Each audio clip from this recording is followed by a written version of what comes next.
Good evening, all. Welcome to Shankar IAS Academy's editorial analysis 23rd January 2020. Before getting to the today's list of editorials, let's see important announcement from Shankar IAS Academy regarding UPSC mock interview 2024 with the expert panel who are all the former UPSC board members which was happening on the dates of 27, 28, 29 and 30th January of 2025.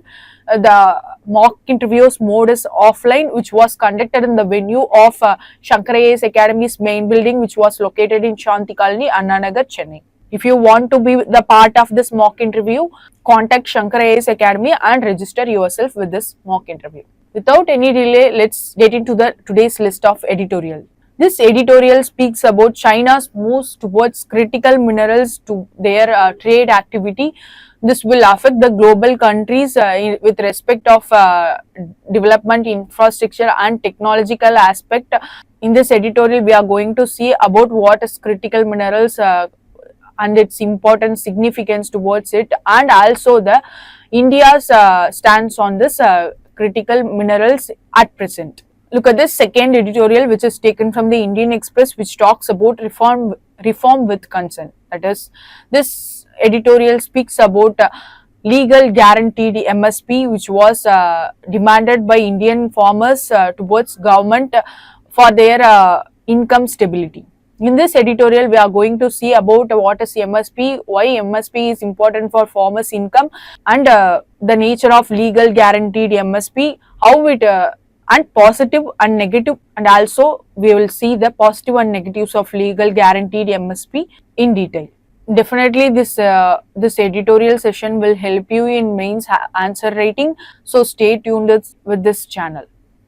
Look at this editorial, China's moves must recast India's critical minerals push. In this editorial, we are going to discuss about China's Ministry of Commerce added 28 entities to its export control list, which targeting minerals vital for high applications like aerospace, semiconductor, batteries and advanced electronics. It will create some of the global implications. Let's see what are they.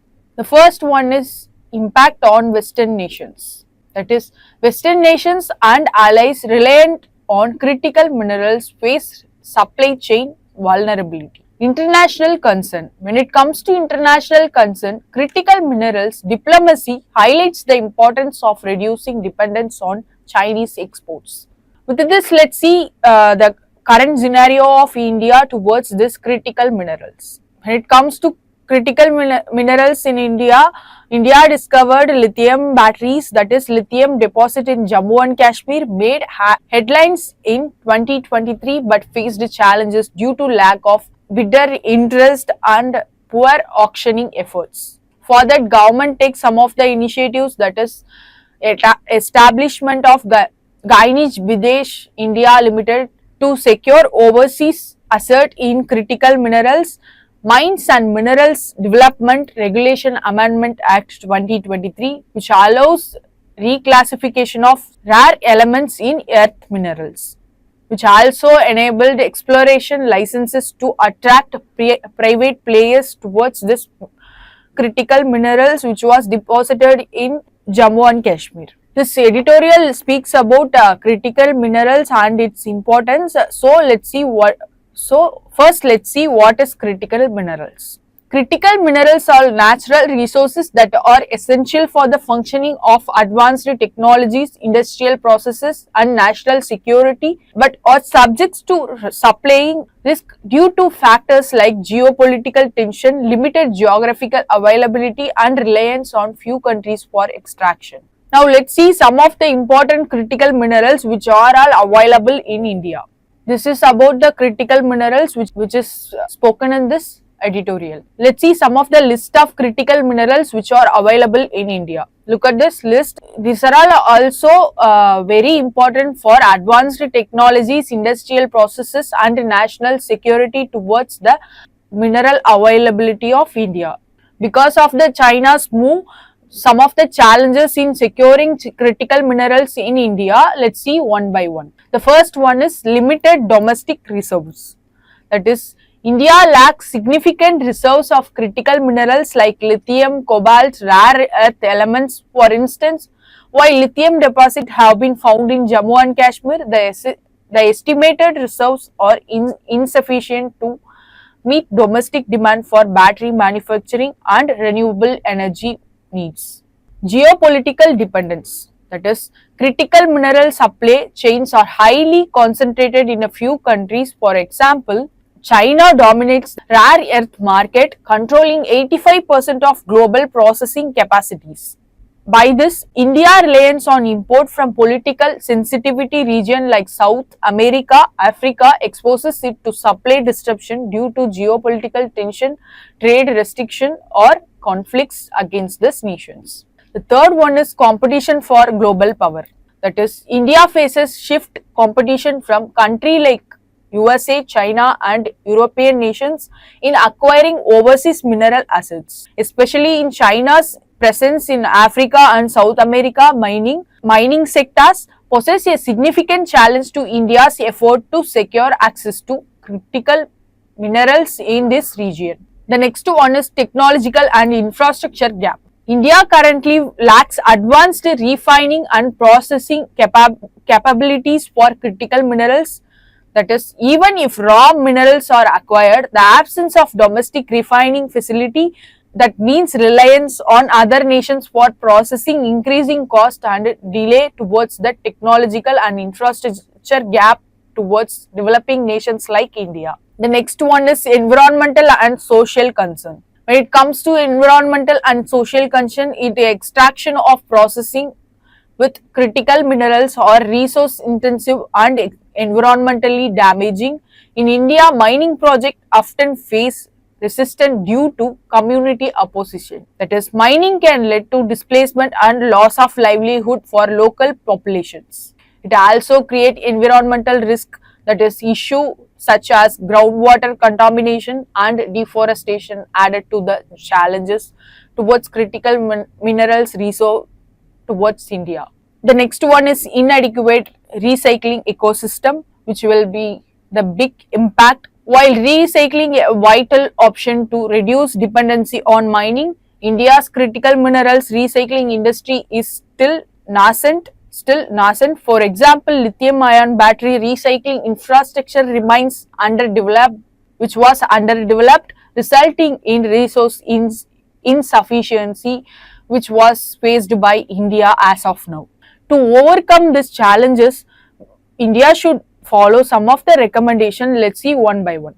The first one is strengthen domestic exploration. Invest in advanced geopolitical mapping and exploration technologies to identify viable deposits in Indian surface. And also, this will expand data availability to reduce information asymmetry and attract private investors towards Indian critical mineral deposits.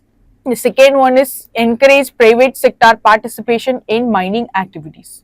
Introducing fiscal incentives such as tax benefits, low interest loans and subsidies for exploration activities, which will simplify licensing and regulatory process to lower entry barriers. Build processing capacities, that is, develop domestic refining and value-added processing infrastructure to minimize reliance on raw material exports. And also need collaboration with global leaders in mineral processing for technology transfer and capacity building towards mining activities and processing activities towards critical minerals in India. Diversify supply sources, that is, strengthen initiative like Ganij Bidesh India Limited to acquire overseas mineral assets, which will also enhances the partner with resource-rich nations such as Australia, Chile and Africa and African countries to secure steady supplies of critical minerals to India.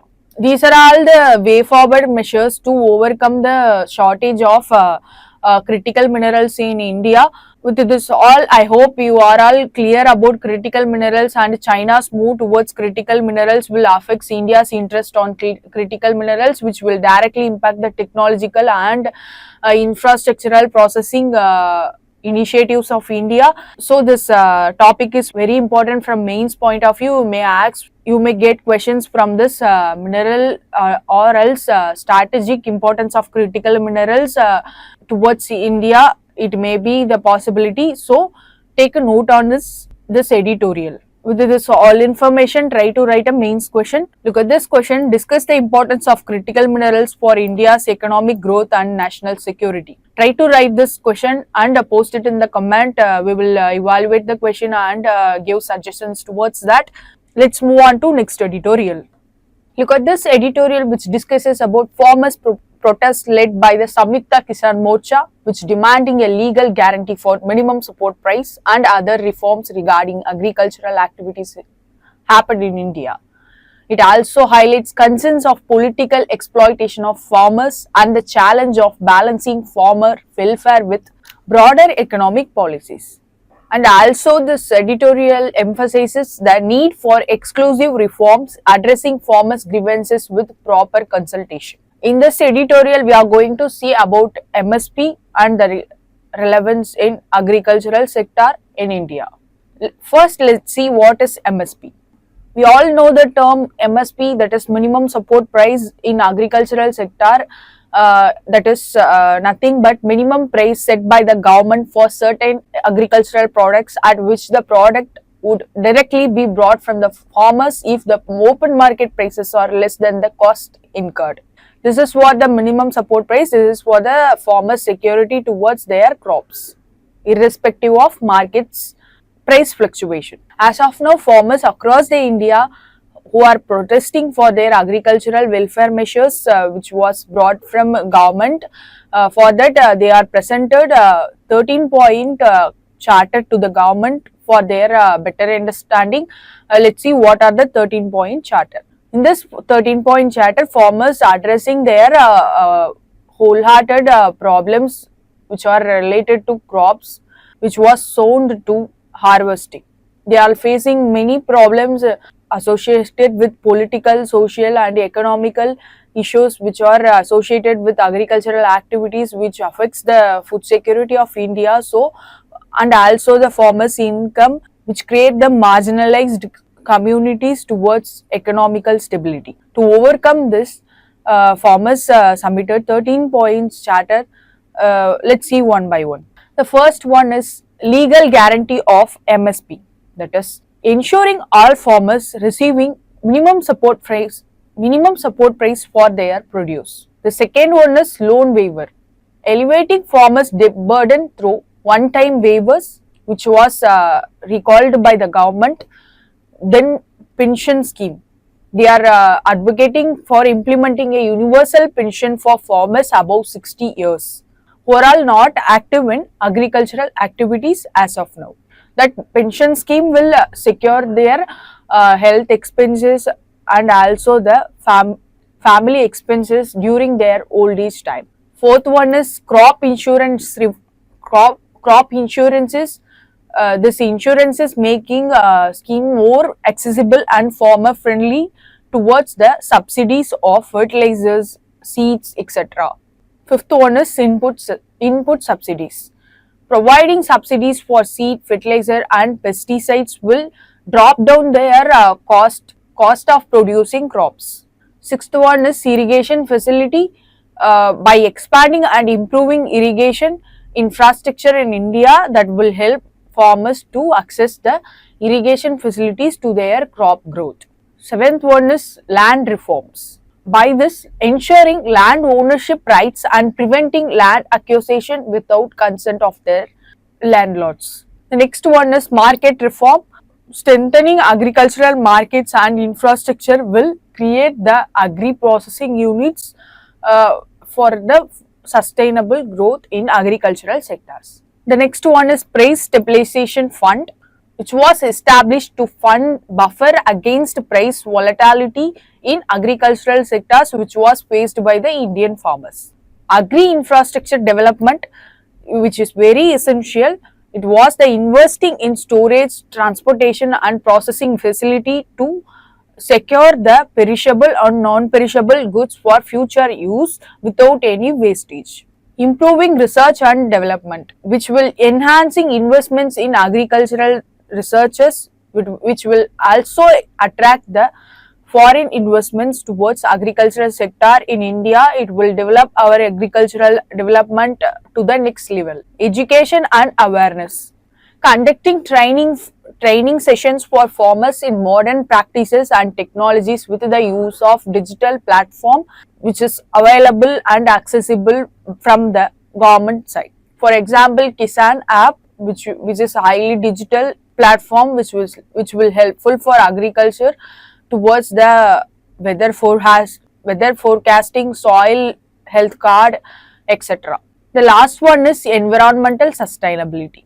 To protecting environmental sustainability, it will promote sustainable farming practices without degrading the soil quality and also the natural and sustainable outcome, which is the crop we are acquiring from that agricultural field. These are all the important 13-point charter which was presented by Indian farmers to the government for their attention towards their need. Let's see some of the positive and negative consequences of legal guarantee of MSP in India. First, we are going to see some of the positive consequences of legal MSP in India. The first one is income stability for farmers, a legal guarantee for MSP ensuring farmers are protected from price fluctuation and market exploitation, providing their stable income towards agricultural products. The second one is encourages investment in agriculture. Farmers may invest in better seeds, fertilizers and technologies when assured of a fixed income leading to higher productivity and modernity. The third one is reduces agrarian distress. That is, guaranteed MSP can alleviate rural distress, which reducing dependence on loans and lowering instances of farmer subsidies, which also supports national food security. This 13-point charter assured price incentivizing the cultivation of essential crops like rice, wheat, which ensures consistent production and contribution to food security of India. The another one is market price stabilization. MSP can act as a benchmark price, curbing excessive market volatility and ensuring fair prices for consumers and producers. These are all the positive aspects of this legal MSP which was in the talk towards agrarian peoples and the government. Let's see some of the negative aspects of this legal MSP. When it comes to negative aspects, first and foremost thing is heavy financial burden for government. That is, procuring all crops at MSP could strain government finances, diverting resources from other development priorities. That is, particular crops are made for MSP, that is fine, but all the crops which was sown in India should not come under MSP. If that was happened, government's finance will drain, that will not contribute to other sectors efficiently. Distortion in agricultural market, that is, over reliance on guaranteed price may result in over protection of certain crops, creating supply demand imbalances. Because better income crops are highly concentrated, then it will create the supply demand imbalance in the market among the consumers. Environmental challenges. Monoculture farming due to MSP incentivization can degrade soil health, which reduce biodiversity and deplete water resources also. Inflationary effect. High procurement cost could raise food prices, contributed to inflation and making essential less affordable for consumers, that will create the instability in food security of India. International trade issues. Guaranteed MSP might breach WTO norms by being classified as trade distorting subsidies, which risking trade disputes. These are all the negative aspects of legal MSP providing to agricultural sectors. Let's see how legal MSP will violate the WTO's agreement on agriculture. A legal guarantee for MSP qualifies as a trade distorting subsidy under the Amber Box. India has faced WTO challenges for subsidies that include MSP as they affect international market prices and competitiveness towards agricultural sector all over the globe. These are all the legal violations towards WTO's agreement on agriculture. When it comes to legal, MSP was given to farmers in India. Now let's see some of the key features of WTO's agreement on agriculture and why that is important to India, why India is a part of that agreement. The first one is market access.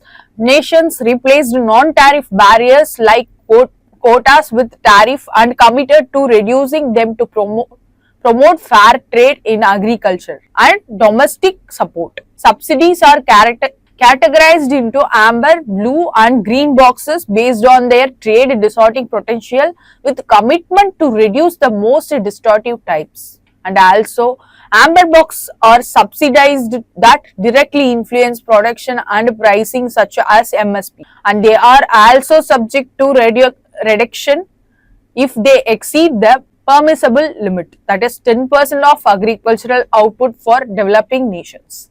Third one is export subsidies.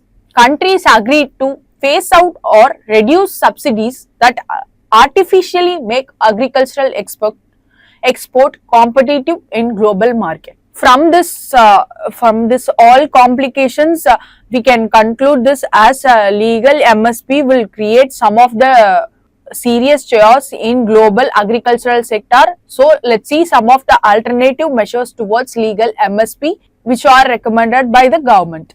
The first one is direct income support, that is program like PM Kisan, Pradhan Mantri Kisan Samman Nidhi, which provides financial assistance to farmers. Under this scheme, 6,000 per year is directly transferred to the bank accounts of eligible small and marginal farmers in their 3 installation. Second one is improved crop insurances. Pradhan Mantri Fasal Bima Yojana offers comprehensive risk coverage against crop failure due to natural disaster, pest and diseases towards the crop. This also covers pre-sowing to post-harvesting losses. According to this scheme, farmers pay only 2% of the premium for kharif crops and 1.5% for rabi crops, while horticulture and commercial crops reduced to 5% as per the premium. The next one is infrastructure development. Government initiatives focus on building storage, processing and cold chain infrastructure to minimize post-harvest losses. For example, Operation Green Scheme promotes cold chain development for perishable crops like tomato, onion and potatoes. Encouraging crop diversification. Promoting cultivation of pulses, oil seeds and high value horticulture crops through financial incentives helps reduce over reliance on wheat and rice. For example, under the National Food Security Mission, special focus is placed on increasing the area and production of pulses and oil seeds, and also the government provides subsidy for seed, fertilizers and machineries towards the agricultural activities which are regarding this National Food Security Mission. And also empower farmers produce organization, that is supporting this farmers produce organization will improve farmers collective bargaining power, which enabling better market price and higher income to farmers in India. These are all the alternative measures towards legal MSP. This is all about this editorial. I hope you guys are all clear about this topic and editorial with respect to legal MSP and alternatives of legal MSP with regard to WTO's agreement on agriculture. This editorial also emphasizes the WTO's agreement of agricultural's importance and features towards Indian agricultural development. With this all information, try to write a mains question. Discuss the challenges and opportunities of providing a legal guarantee of MSP in the context of balancing farmers' welfare, market efficiency and international trade commitments. Write down this mains question and post it in comment. Coming to the conclusion, if you like this video, hit like, do comment your valuable feedbacks, share it to your friends and family. At the end, don't forget to subscribe this channel. Thank you for listening.